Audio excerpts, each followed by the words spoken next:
Good everyone. In this video, we are continuing on genocide. After this week, we will be having our next thing that God wants is Berinja. So Berinja naman yung kasunod after nitong genocide. So what are the things that we are going to discuss about genocide? So obviously in this title, where is God in this situation? Ano ba ang ginagawa ng Diyos sa ganitong kalagayan ng mga tao? As we know that the Lord allowed, take note ha, the Lord allowed. Hindi sinabing the Lord made, the Lord killed, hindi. So, people to be killed. Like the like the tribe of Levi before. Like the Israelites when the time of Judges has arrived. And eventually, when they are invaded by Assyria and Babylonia. So, bakit ba pinapayagan ng Diyos ang mass killings or genocide? So, ito yung sagot. So, pag-uusapan natin to. Bakit kahit sobrang bait ng Diyos, kahit omnibenevolent siya, He has no choice but to allow it? Let's pray. Father God, I just want to thank you, Lord, for the day that you have given to us.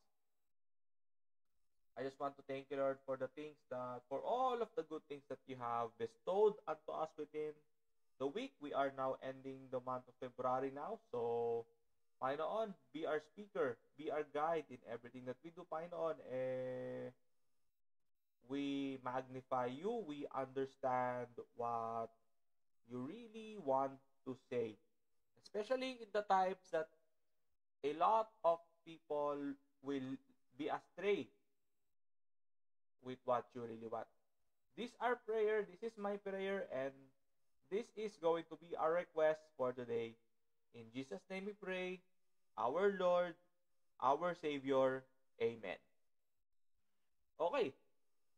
Asaan ba ang Diyos sa genocide? So, sabi nga sa Bible, sabi nga sa dyan ay, all things are made by Him. So, all morality was made or allowed by the Lord. So, let's go. We have to be clear that God is the one who made life. So, He has the right to take it away. So, genocide is around because people do not abide in the Lord's discretion or Lord's command. So, if the Lord sees that there's no point in making this group of people alive, He will just take it away. Halimbawa, yung mga taong gumagawa ng mga heinous crimes, yung mga talagang yung mga talagang maraming ginawang kalokohan. O sige, may exemption. Paano naman yung mga yung mga Hudyo noong anti-Semitism? Total naman napag-usapan naman natin itong kasi hindi sumusunod sa Diyos yung mga tao. Paano naman to halimbawa itong mga Hudyo na to nung panahon ni Hitler? Wala namang ginagawang masama, wala namang recorded na masama itong mga Hudyo. Let's be clear. Yung mga Hudyo no, na sa anti-Semitism na yan ay hindi talaga totoong Hudyo. Ha? Pakitandaan po natin, ha? Yung mga sinasabi nilang Hudyo na nadali ng anti-Semitism, most of them are not really true Jews or totoong Hudyo. May mga ilan daw, syempre totoong Hudyo, syempre. May mga ilan naman talaga na nalahiyaan na, pero most of it are not really Jewish people. Bakit nga ba nagkaroon ng hatred towards Jews? This is very interesting. Pag-usapan natin two sides. Total naman we are into genocide. Sige, puntahan natin itong anti-Semitism na to ni Hitler. Linawin lang ni Lord So hindi totoong Hudyo ang karamihan doon. Linawin ko lang. Pangalawa, ito. Let's talk about two perspectives. About the perpetuator and the one being perpetuated. Or yung pumapatay at saka yung mga nambibiktima at saka dun sa nabiktima. Pag-usapan natin parehas. Kasi two aspects to. And the third one is the Lord's decision. Mamaya, daanan din natin yung African slave trade kung may panahon pa tayo. So, we need to discuss each events properly. Pag-usapan din natin yung sa may Haiti, sa may American Islands, sa Caribbean Islands. Pag-usapan din natin yan. So, eventually, sabi sa akin ni Lord, the Roman Catholics wants to pursue Jerusalem. They want it so bad kasi ang pakiwari daw nila is andun daw ang sentro ng Christian faith. Kaya naman, they wanted their way in.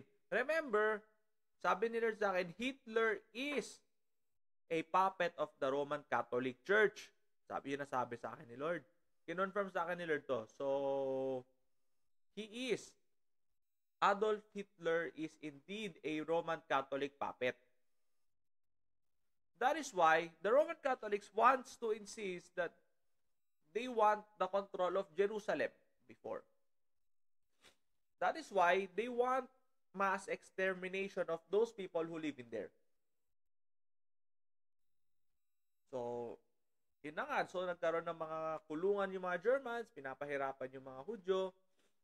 Ang gusto kasi ng, umalis sila. Umalis yung mga Hudyo dyan sa Israel daw. Bakit Israel daw? Ang bansang Israel na itatatag ng Diyos ay wala pa. Yung naririnig yung 1947 na something na it's just an agreement of the UN and the rest of the world that ito yung Israel today. But as a matter of fact, the Israel that will be established by the Lord is not yet in existence. Hindi pa nga nagkakatagpo-tagpo ang mga totoong Hudyo. And a lot of people are getting blinded by this Zionistic thing. Kasi sabi nga nila, ang daming pangako ng Panginoon sa mga Hudyo, kaya nga pag pinagpala mo ang Hudyo ay may paboran Diyos sa'yo. Pero as a matter of fact, wala naman halos nagpapala sa mga totoong Hudyo. Wala naman daw halos. Yung totoong Hudyo talaga. O to sabi sa akin ni Lord, ang mga totoong Hudyo kasi, eto sabihin ko na sa inyo. Meron sa New York, meron mga Hudyo na punta sa New York. Yes. Mayroong napunta sa this is something new. Merong napunta sa Caribbean Islands, meron. Meron sa Pilipinas. It's a few onto the whole ASEAN. Bakit gano'n? Sabi nila sa akin, bakit di napunta sa ASEAN? Kasi alam nyo kasi, sabi sa akin ni Lord, ang mga ASEAN countries are very entertaining when it comes to diaspora. Sabi sa akin. Di ba America is the land of the immigrants? Dati, sabi sa akin ni Lord. Ngayon kasi, oo nga, pwede yung immigrants, pero kung magpahirap naman sila ng mga tao doon, parang nakakaloko, sabi ni Lord sa akin. Hindi na nagsasalita, pero Americans, the North American people needs to have 2 to 3 jobs for them to barely survive. Bakit gano'n? Kasi nga, kinakamkam ng mga elites yung resources. So, yung mga tao kailangan mag-hoard, kailangan mag-double time para lang makakuha ng mga remaining na kayamanan. Ayun yung ginagawa, hino-hoard ng mga elites. So, yung mga common Americans, they have to work so hard for the remaining resources. Isn't it similar to all of the countries in the world? Ito yung malungkot sa anti-Semitism. Yung yung palabas kasi nila is gusto nila daw ma-conquer yung Jerusalem daw. This is just a deceiving act of the Roman Catholics. Kasi sabi nila saan, alam din ng Roman Catholics, wala pa yung Israel. Gusto kasi nilang ma-deceive yung tao na, sila ang sentro ng Christianity. Yan yung pinaka-ano kasi nila dyan, yung pinaka-siste kasi nila dyan. Gusto nila, nung Roman Catholics, sila ang author ng Christianity. Kasi, we own the Holy Land, sabi ko. Sabi ni Lord sa akin, holy crap. What's holy about that? Sabi sa akin ni Lord. What is so holy about that kind of Christianity? You kill a lot of people just for you to be famous. Just for you to be in control of... Sabi ni Lord sa akin, grabe no.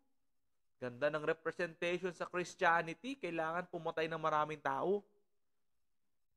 Take note, God is also capable of taking the lives of people, but ang batayan nila dyan marami eh. Una sa lahat, yung taong bang ito, pagka patuloy bang nabuhay, makakatulong ba sila o makakaperwisyo lang? Pangalawa, pag yung taong bang ito nabuhay ba, magiging pabigat ba siya sa pamilya niya? Magiging pabigat ba siya sa community niya? Magiging helpful ba siya? Paano mo malalaman kung yung si Lord na talaga yung kumuha or decision lang ng taong yun na okay, mawala na siya? Una sa lahat, eto na nga, kagaya nga ng mga nangyari, let's look at from the perspective of the victims, no? These people are not really Jews, so they really do not ask the Lord what is wrong. So ano yun? Parang, nagsawa na ako dun sa mga tao dun sa Israel daw. Sumpa na ba na Diyos? Hindi. Ang problema kasi yung mga nabiktima noon, hindi nila nare-recognize ang totoong Diyos because most of it are Jewish. They are not yet into this Judeo-Christian faith na the New Testament has already arrived. Hindi pa nila na-immerse yung ganong prinsipyo ng Bible. So, we have to be clear that God is the one who made life. So, ibig sabihin niyan, vina-value ni Lord lahat ng buhay ng tao. Some of the Jews are in South Africa. There are a few in Southeast Asia, but most of it are in Africa, Caribbean countries. Most of it are on the developing side. Sabi ni Lord sa akin, sinadya talaga ng demonyo na halos walang Hudyo sa mga first world countries. You know why? Because Satan hates the chosen people of the Lord. Kaya nga, ang ganda ng setup ni Satan pagdating sa anti-Semitism. Akala nyo, nauuto lahat ha? Sabi sa kanila, hindi mauuto ang mga taong totoong sumasampalataya sa akin. Kasi ako ang magbubulat-lat ng kapalpakan nila. So, to summarize things, so anti-Semitism was not really an act of killing people, even though there are a lot of people that died because of it. Anti-Semitism is an act of a certain group of Christianity to become the one. Gusto kasi nung isang sekta daw ng Christianity na sila ang center of Christianity. Kaya naman, they did this. Sabi ni Lord sa akin, oh wow. Kung mapapa-OMG man ako, yan yun. Sabi sa akin ni Lord, daming nauto. Dami daw Zionist na uto daw dyan. Hudyo daw. So, tingnan nyo, puntaan natin itong Haiti na to, no? Sinakop sila ng France ng matagal. Hindi kagaya ng katabi niyang bansa na nakalaya na. Ano ba nangyari sa Haiti? Hindi naman talaga genocide, it's more of slavery. Pero ibang klase kasi itong slavery na to. Ang sabi sa akin ni Lord, inabuse daw nung mga Pranse yung kalupaan dyan sa Haiti, kaya hanggang ngayon hindi masyado matamnan na maayos. Ang problema, sabi sa akin, halos wala naman talagang lumalapit sa Diyos.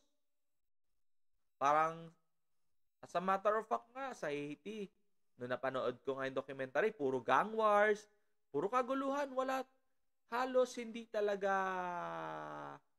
parang sabi sa ano, ayan na yung gusto nilang buhay. Although may mga ilan na ayaw, pero by the way they act, by the way they do it, parang ganun na yung gusto nila. Parang sabi sa akin ni Lord, parang gusto niyang dagdagan ng slavery din eh. Marami siyang gustong i-discuss about slavery.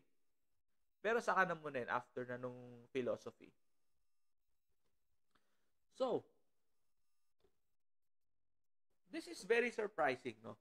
So, a lot of pastors really promote Israel, sabi ni Lord. Oh, wow. Tapos, makikinig pa sa simbahan na, ang bansang Israel ay itatatag ng Diyos. Ay, sabi sa akin, Lord, hindi yung Israel na alam nyo, ha?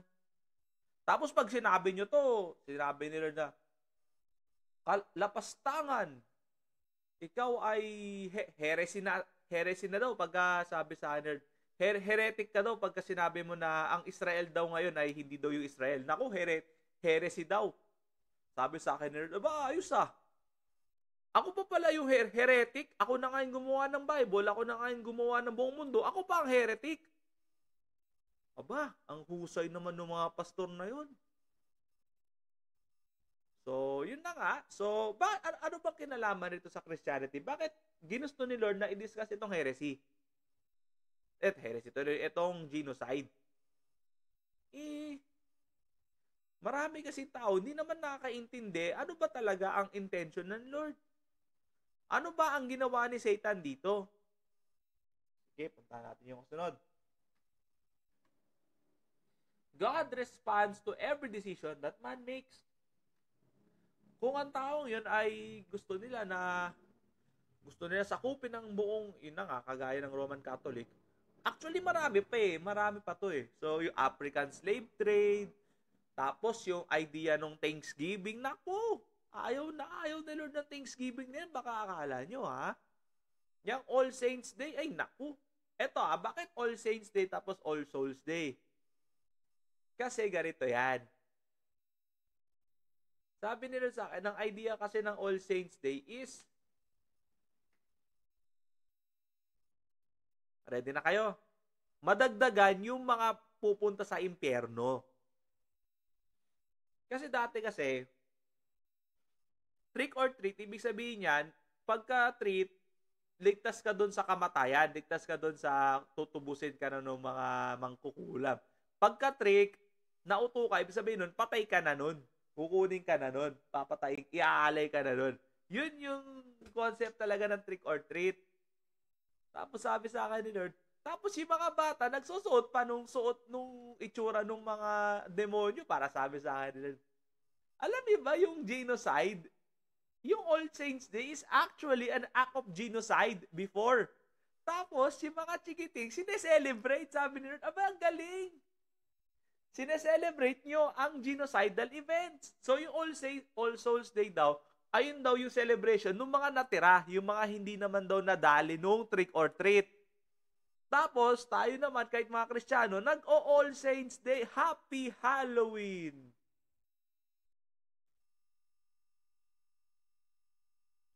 Saya, di ba? Ang saya. Ang saya ng All Saints Day, All Souls Day. Tapos yung mga Christians, sineselebrate. Ay lalo na yung Thanksgiving. Thank you kasi maraming Indianong namatay sa Amerika. Para lang ma-conquer. The whites conquered the land of the Indians. Sabi ni Lord, yung mga kaluluwa ng mga Indians sa pinatay, parang hindi yata masaya eh. Ayan, saka ko na di-discuss yan. Yung Thanksgiving is actually an act of genocide.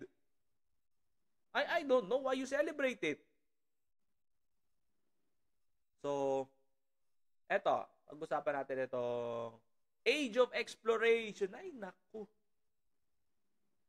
Isa pa to. Exploration daw.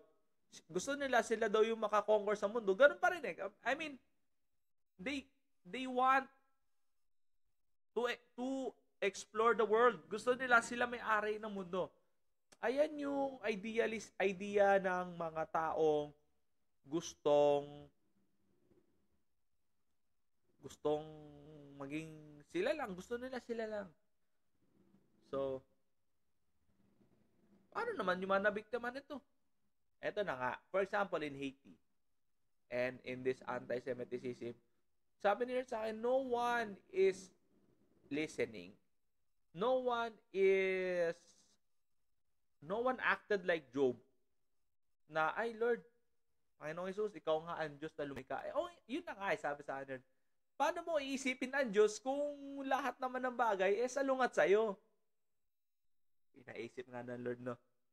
Paano kung lahat salungat sa'yo? Tingnan nyo, yung Caribbean countries, hindi pinagpapala. Because may mga Hudyo doon. Baliktad kasi. Ang totoong Hudyo, hindi talaga pagpapalain. Sasabihin nung iba, kagaya sabi nung mga dati kong pastor, yung mga Israelites daw, blessed. Sabi ko, not really. Yun na nga So, maraming nadali dito sa part na to ng genocide. Marami pang kwento. Alam nyo ba yung Vietnam War is also almost an act of genocide to the Americans? Na-defend lang ng Vietnam yung lupa nila. The Cold War is another act of genocide. Sige, maganda ito. Abangan nyo sa susunod kong video. Didiscuss ko sa inyo yung idea ng Cold War. Sabi sa kanila, hindi pa rin tapos ang away ng Russia at ng Amerika. Kasi ang plano kasi ni Putin ay gusto nilang i-reconquer ang USSR. Yung mga Latvia, yung mga Estonia, gusto nilang i-reconquer yan. Sabi nila sa akin, gusto nilang simulan sa Ukraine. Kasi sabi daw ni Putin ng Russia, Ukraine is an integral part of Russia. Sabi sa akin ni Lord, hindi, ano lang yun. Gusto lang ni Putin bumalik yung USSR para, kasi yung mga humiwalay sa USSR there is a good amount of minerals that will help them towards the war. Saan pa sila kumukuha ngayon? Sabi sa akin, the Siberian area is one, but then they need more of this. So, tinanong ako ni Lord, sino ba ang panig ko dyan sa USSR na sa Cold War na yan? Kanino ba ako panig dyan? Alam niyo kung anong sagot? Wala. Kasi, either way, the leaders of this world are with Satan. Alam nyo, kahit democratic country, nasa-set up din yung mananalong leader. Inuutulan kayo ng democratic movement na yan. The Lord in nature is actually communist. The thing is, why communism does not work? It is because of the greed of the leaders. Masyadong greedy. Masyadong mapagsamantala ang mga leaders. Bakit communist? Balikan ko ulit. Why the Lord is communist in nature? Bakit hindi siya democratic? Gaya nga na sabi ko, bakit sina Michael ba, sina Gabriel ba, magkaiba ang pananaw sa Diyos? Bakit yung mga tao ba sa langit? Pagdating ba sa langit, iba ang pagkaintindi nila sa Diyos? Di ba hindi? Everything is walked by God. Every God command, they obey. Lahat na sinusunod ng Diyos, they obey. Walang hinihingi si Lord na, what's your opinion about this? May ganun ba? In the whole Bible, nanghihingi ba ng opinion ng Diyos sa tao? Hindi naman. So lahat, everything is by Him. So communist nga.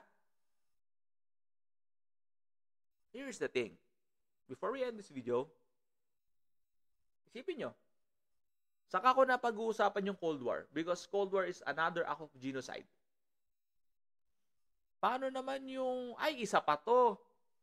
Etong Venezuela, etong Colombia, Venezuela na to, if you remember, there was hyperinflation na talagang sumira sa bansa nila. Ay, nako. Eto, susunod ko, Darien Gap. Dati kasi, meron kasi yung proposed na Pan-American Highway that will connect Barrow, Alaska to Chile or Argentina. Meron talagang highway that, but because of the Darien Gap, it cannot be done yet. Meron din talagang act of genocide ang Darien Gap. Saka ko na yan. So, pati yung lahat ng mga controversial is meron talaga. So, sabi na, it's sad na kagaya nung Road of Bones. Yan. Teka. Ano yung Road of Bones?